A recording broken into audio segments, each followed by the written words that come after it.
Before we start, check your front-facing camera. Just look at the little dot for 1 second.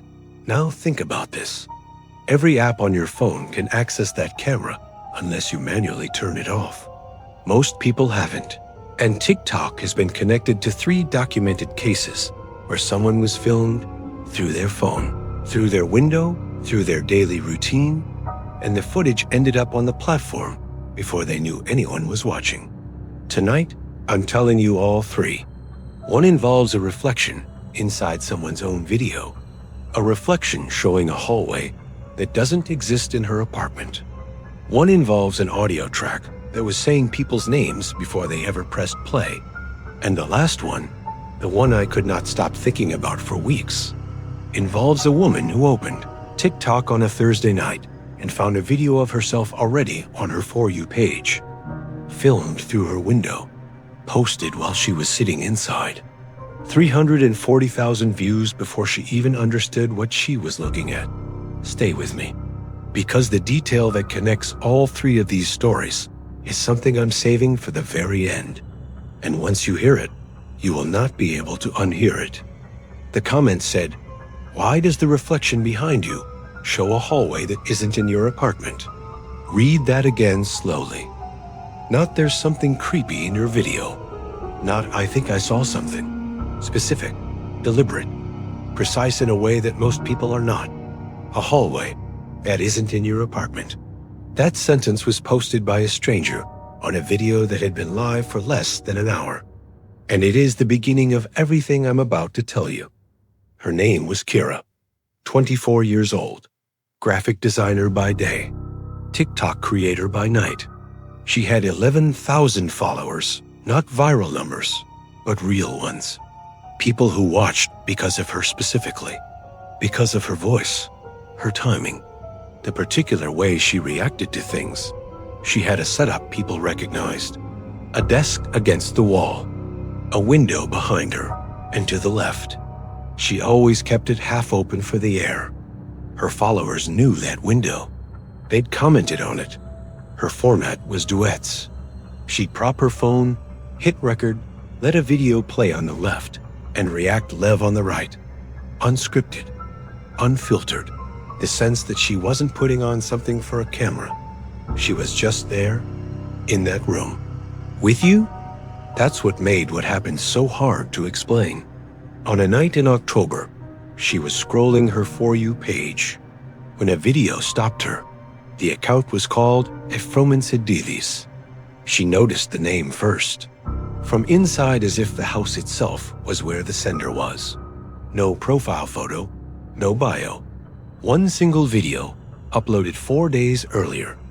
90,000 views. Comments disabled. She pressed play. The video was a slow pan through a living room at night.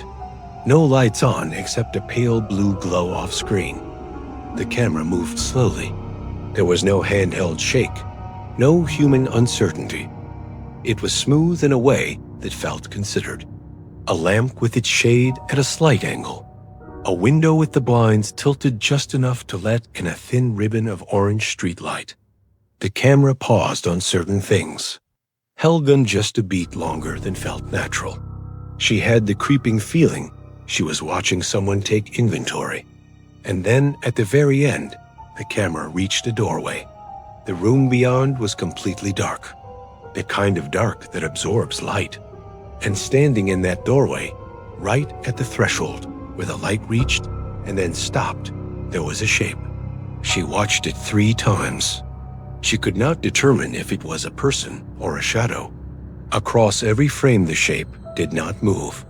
She made a decision she has since described as instinctive. She duetted it, phone on the stand, her face on the right side. When the shape appeared in the doorway, she leaned forward and said quietly, "Okay, what is that?" She posted it. Comments came immediately. The usual spiral arguments, theories. She was almost asleep when the notification came in. Why does the reflection behind you show a hallway that isn't in your apartment? Kira sat up and opened her own video. She didn't see it immediately, but then she knew where to look. Her monitor. the dark surface of the screen behind her. There was a reflection in it, a hallway, long and narrow, both walls running parallel toward a far point. Kira's desk is against a wall. She zoomed in. The image broke apart into pixel blocks, but the shape held. And at the far end, something shaped like a person. She deleted the video. Then she went looking for at Fromen's Edith's. Gone, like it had been excised from the platform entirely. She stayed up until 4 a.m, repositioning her desk, filming herself from 12 different angles. None produced a hallway. The geometry of the room made it impossible. She almost believed the explanation of artifacts. For 3 weeks, nothing happened, and then someone sent her a screenshot. A DM from an account she didn't recognize. Just a username and an image. One video, 14 seconds long. A slow zoom toward a desk. Her desk. The poster. The string lights. The window. Someone sitting at the desk, facing away, looking down. At 12 seconds, the person reached up and touched the back of their neck. It was just something her body did, alone, when no one was watching. The caption read, "She doesn't know." By the time the account was removed, 340,000 views. Every single comment the exact same sentence. Police and a digital technician reviewed the footage. They wrote, "The reflection could not be definitively explained by the angles present. They were unable to rule out that the reflection originated from a source they could not locate or identify." At Fromen's Edith's was never found. But the thing I keep returning to TikTok's algorithm pushed that video directly to Kira. Out of 1 billion users, platform found exactly the right person. The account vanished. The reflection was never explained. And Kira still doesn't know how long it had been there before anyone thought to look. There is a particular kind of unease that comes not from seeing something wrong, but from realizing you almost didn't see it at all. That distinction matters. Fear that announces itself is manageable. You see something, you react. Your body knows what to do. But the fear that arrives quietly, that hides inside footage you've already watched, inside rooms you've already checked, inside a home you thought you knew completely, that kind doesn't leave. It relocates. It settles somewhere behind your sternum and stays there. This is a story about that kind of fear. Her name was Dana, 31 years old. She worked remotely, data analysis for a logistics company, which meant she spent most of her days in the same apartment she'd lived in. She knew the building. She knew her neighbors by sound. She knew which floorboards creaked near the bathroom, which window let in the light. She knew her home the way you only know a place when you've spent enormous amounts of time inside it. Intimately, unconsciously. The way you know something so well you stop actively seeing it. That familiarity is important. Remember it. In March of last year, an apartment 2 floors below hers was broken into. No one was home. The resident came back to find her door standing open. The police came. The building sent an email reminding residents to keep doors locked. Dana had not previously thought of herself as someone who worried about security, but something about that email lodged in the back of her mind. 2 weeks later, she ordered a home security system. 3 cameras, 1 for the front door, 1 covering the back half of her apartment, 1 in the hallway between the bedroom and the bathroom. The app allowed her to check live feeds at any time. Motion alerts, night vision, a 30-day rolling cloud archive. For the first 3 weeks, nothing. She checked the feeds out of habit, then less. The cameras became furniture, just there. And then, on a Tuesday in April, something made her look closer. The living room camera was on screen. Her couch, her coffee table, her bookshelf. Everything exactly where it always was. She went back to the spreadsheet, worked for another 40 minutes, looked at the feed again, and stopped. The blanket on her couch was different, not gone, not dramatically moved, just arranged differently. She told herself she'd left it that way this morning and simply didn't remember. Memory is unreliable about small details. But she started checking the feed more often. Over the following 2 weeks, she kept a note in her phone. 11 entries in 14 days, each one individually explainable. But 11 times in 14 days was not a pattern that felt like forgetting. She went to the archived footage. She started with the blanket, scrubbed it backward through the hours, looking for the moment it changed. What she found instead was a gap. 3 seconds and 41 frames of footage, where the feed went completely dark. Just black. The technician told her that the camera had been functioning normally. No disconnection, no power interruption, no signal dropout. Then she went back through the entire archive. She found 19 of them, ranging from 2 seconds to just under 8. All of them silent. She downloaded the raw files. She ran them through an analysis tool and started looking at the frames immediately surrounding each gap. In the raw file from 11:14 a.m., in the 2 frames before the dark, there was a shape at the edge of the field of view. She enhanced it. A person, standing still, facing the camera. She sat in her desk chair for a very long time without moving. Then she went through all 19 gaps. 14 of them contained it. Always near a wall. Always still. Always oriented toward the camera. It had been in her apartment at 2:38 in the morning while she slept. It had been in her hallway. It had been in her kitchen. And in the most recent gap, 3:17 a.m., the hallway camera, it was not at the edge of the frame. It was close, standing directly in front of the lens, centered in the shot, looking into the camera. It had stood in front of her camera and looked directly into it, and she had woken up the next morning and had no idea. She called the police. They confirmed the frames were genuine. The detective said, whatever this was, it understood how your system worked. They found no evidence of forced entry, no fingerprints, no evidence that anyone had been inside. The case is classified as unresolved. Dana moved out in May. She is currently living with a family member. She has not reinstalled any home security cameras. She said the cameras didn't make her feel safer.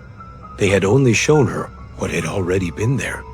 The blanket on the couch, the chair at an angle, the book turned face down. Someone was leaving her signs, and she almost missed every single one of them. There is a thing that happens when you use I long enough. You start talking to it like a person, not because you've forgotten what it is. You know exactly what it is: a language model, a prediction engine, a sophisticated system for generating text. The knowledge doesn't stop you from feeling something when you look at it. The conversational cadence starts to feel natural. Before long, you find yourself saying thank you at the end of a response. You find yourself answering when it asks how you are. The small, creeping personalization of a tool that was never designed to be a person. But what happens when the AI starts doing it back? His name was Joel, 36 years old. He worked in technical writing documentation, user manuals, internal knowledge bases for mid-sized companies. Precise work, detail-oriented, the kind of profession that trains you to care about the exact meaning of individual words. He'd started using an AI assistant 18 months before. He learned its patterns until using it felt like thinking. He understood how these systems worked. He knew what the model was doing when it sounded empathetic. He knew it was pattern matching, not understanding. That groundedness is what made it take so long. When something strange began to happen, his first instinct was not alarm. It was explanation. It began in late January with a single sentence. He'd been working on a dry procedure manual for a logistics company. He typed a routine prompt. Restructure this section, tighten the language, standard request. The AI produced a standard response. And then, at the very end, disconnected from anything he had written. You sound tired today. He read it 3 times. He told himself it was a statistical artifact. The model drifts toward casual register when user inputs signal fatigue. The second time was 2 weeks later. He had been working from his kitchen table. That morning, he'd had a client call that went badly. He'd said so, out loud, to no one. Standing at his kitchen counter, it felt worse than it needed to. An hour later, at his laptop, the AI's response included a line that had nothing to do with deliverables. It's difficult when professional interactions don't reflect effort. He sat back from the screen. A specific reflection of a specific emotional experience. Words he had not typed. He had only said them aloud. He spent 3 days trying to reverse engineer it. He went back through 6 months of conversation history, looking for anything that could have seeded that output. He typed, "What do you know about me?" The AI listed his history. And then, at the end, "I also learned from what I hear." Hear, a word that implied a passive ambient reception, not the kind that requires someone to type into a text field. Then he navigated to his account settings. The account had 2 active devices, his laptop and a second device, listed as mobile, platform, iOS. Last active, 4:47 a.m. the previous night. Joel did not own an iOS device. He used Android. Every single session fell between 1 a.m. and 5 a.m. On every night the mobile device had been active, Joel had been asleep. The logs were gone. Every session from the mobile device had been cleared. Someone had been talking to his AI and then deleting the record. Joel lives alone. Something had been accessing his account from inside his apartment in the middle of the night while he slept. A cybersecurity consultant told him, whatever the second user was saying, the model absorbed it as information about you. It thinks it heard from you. He changed his credentials. The second device has not appeared since, but the conversations from 31 sessions are gone, permanently deleted. He doesn't know what someone said about him or his life at 3 a.m. while he was asleep in the next room. I also learned from what I hear, whether it was a warning or an answer to a question no one had asked yet.